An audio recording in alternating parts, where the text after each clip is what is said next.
Assalamualaikum warahmatullahi wabarakatuh. Halo semuanya, bertemu lagi di kelas bahasa bersama Ibu Raisya. Kali ini kita masih melanjutkan mengenai menimbang dan mempresentasikan ide kewirausahaan. Nah, kali ini kita akan mempelajari mengenai bagaimana sih cara menulis teks prosedur dari sumber informasi yang valid. Nah, sudah siap untuk belajar? Bismillahirrahmanirrahim, mari kita mulai. Tujuan pembelajaran kita pada kali ini adalah menggunakan sumber informasi yang valid untuk menulis teks prosedur tentang materi kompleks dengan alur yang runut. Nah, sebelumnya Ananda pasti sudah pernah membuat sebuah teks prosedur atau mungkin sudah pernah mendengar mengenai teks prosedur.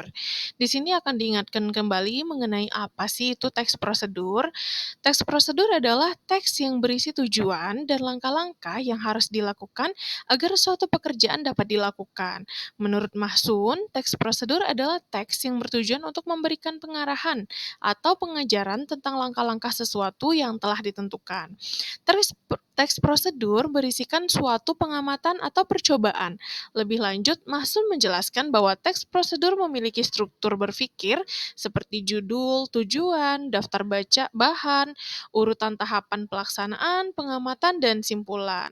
Menurut Priyatni, teks prosedur adalah teks yang memberikan petunjuk atau menggunakan sesuatu dengan langkah-langkah yang urut.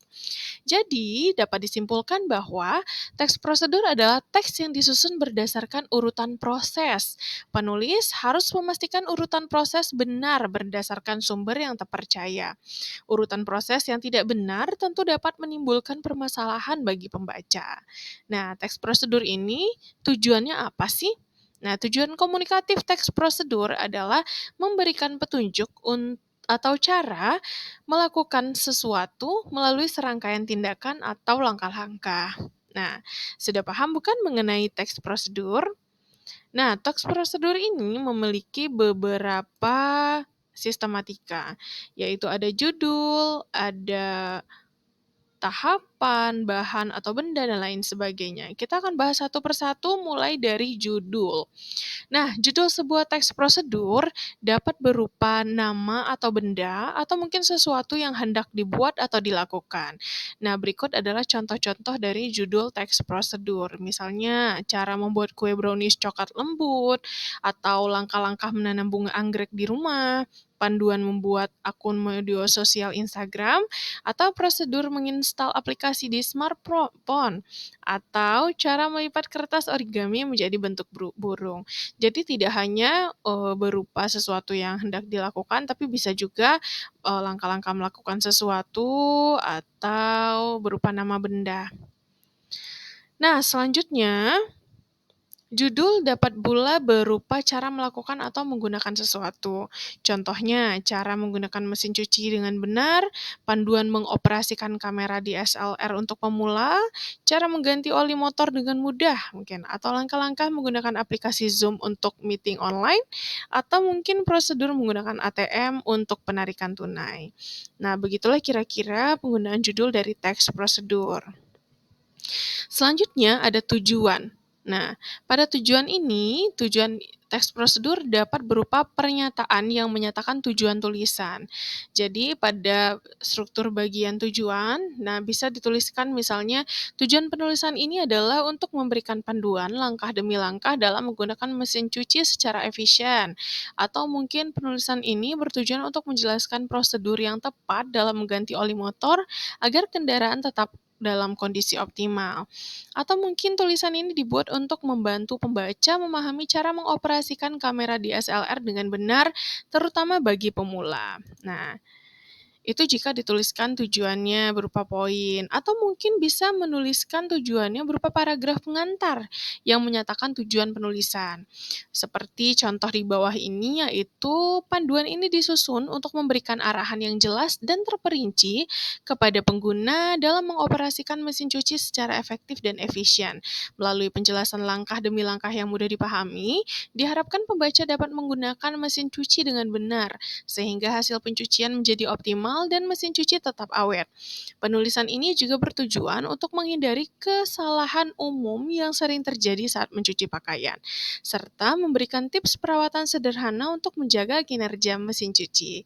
Nah, jadi ketika kita membuat teks prosedur, setelah kita menulis judul, kita harus menjelaskan tujuan kenapa sih sebuah teks prosedur yang akan kita buat itu perlu untuk dibuat. Nah, maka kita harus menjelaskan tujuannya apa. Bisa berupa poin seperti yang tadi, atau juga bisa berupa paragraf seperti contoh yang ini. Nah, selanjutnya yang tidak kalah penting adalah menjelaskan bahan atau alat. Ada beberapa cara yang bisa digunakan. Yang pertama itu dapat berupa daftar atau rincian, seperti bahan dan alat untuk membuat kue brownies coklat. Misalnya bahan-bahannya adalah sebagai berikut, dan alat-alatnya adalah sebagai berikut. Itu jika kita menggunakan daftar atau rincian. Cara yang kedua yang bisa digunakan untuk bahan atau alat adalah dapat berupa paragraf. Nah, misalnya seperti ini. Untuk membuat kue brownies coklat yang lezat, Anda memerlukan beberapa bahan utama seperti 200 gram dark coklat, 150 gram mentega, dan 200 gram gula pasir. Selain itu, siapkan juga 3 butir telur, 100 gram tepung terigu, 30 gram bubuk coklat, serta sedikit vanili dan garam yang menambah cita rasa. Dalam proses pembuatannya, Anda akan memerlukan alat-alat seperti loyang berukuran 20 kali 20 cm yang dilapisi kertas roti, mangkuk besar untuk mencampur adonan, mixer atau pengocok tangan, spatula untuk mengaduk, serta oven untuk memanggang brownies hingga matang sempurna. Dan itulah cara yang bisa digunakan untuk menuliskan alat dan bahan. Lalu, apakah semuanya itu perlu alat dan bahan? Tidak. Tidak semua teks prosedur ada alat dan bahan. Ada juga yang tidak punya alat dan bahan.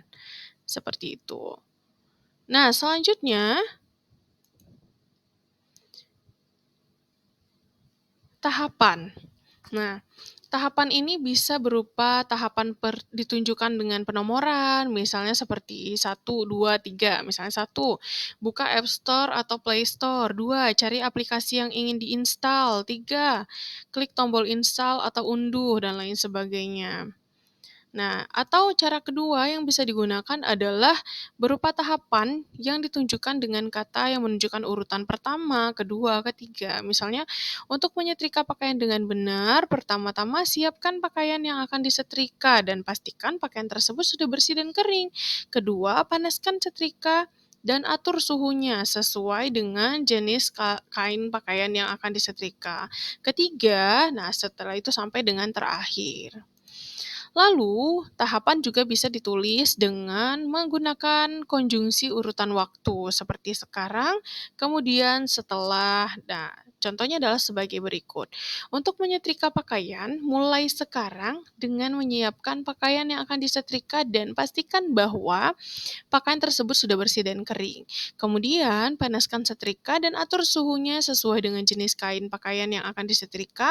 Setelah itu, mulai menyetrika pakaian dari bagian yang paling tebal seperti kerah atau saku untuk hasil yang optimal. Selanjutnya, balik pakaian dan setrika bagian belakangnya hingga rapi. Dan terakhir, gantung atau lipat pakaian yang sudah disetrika agar tetap rapi dan siap digunakan. Nah, bagian yang bercetak tebal seperti sekarang, kemudian setelah itu, selanjutnya dan terakhir, ini merupakan konjungsi urutan waktu yang bisa digunakan dalam penulisan teks prosedur. Sehingga penulisan kita tidak membosankan seperti hanya pertama saja semuanya, tapi juga lebih bervariasi. Nah, penulisan tahapan yang terakhir juga bisa dimulai dengan kata-kata yang menunjukkan perintah, seperti tambahkan, panaskan. Nah, untuk menyetrika pakaian, siapkan pakaian yang akan disetrika dan pastikan pakaian tersebut sudah bersih dan kering. Lalu panaskan setrika, mulailah balik, gantung, seperti itu. Jadi, dengan menunjuk kalimat perintah. Nah, jadi sangat bervariasi, bukan? Cara untuk menulis sebuah teks prosedur. Nah, selanjutnya, kaidah penulisan teks prosedur. Menurut Semi, ini, setiap penulis dituntut agar terampil menggunakan bahasa tulis. Bahasa tulis yang dimaksud adalah semua pemakaian unsur bahasa, yaitu ejaan, kata, ungkapan kalimat, dan pengembangan paragraf.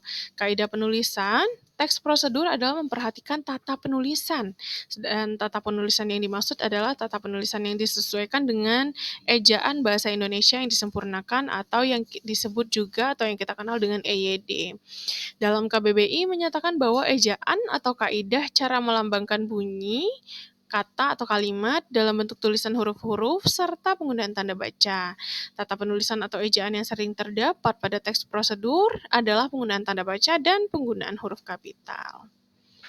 Nah, ini adalah contoh sebuah teks prosedur berupa infografis, yaitu prosedur mendapatkan label SNI. Ketika sudah dibuat dalam sebuah infografis, prosedur ini menjadi lebih menarik karena sudah dibubuhi dengan gambar-gambar dan info-info yang penting. Selain itu, contoh kedua ada juga mengenai proses sertifikasi SNI. Menarik bukan? Nah, itulah pembelajaran kita tentang bagaimana membuat sebuah teks prosedur dari informasi yang valid. Mudah-mudahan bisa dipahami ya. Sampai jumpa di pembelajaran selanjutnya. Wassalamualaikum warahmatullahi wabarakatuh.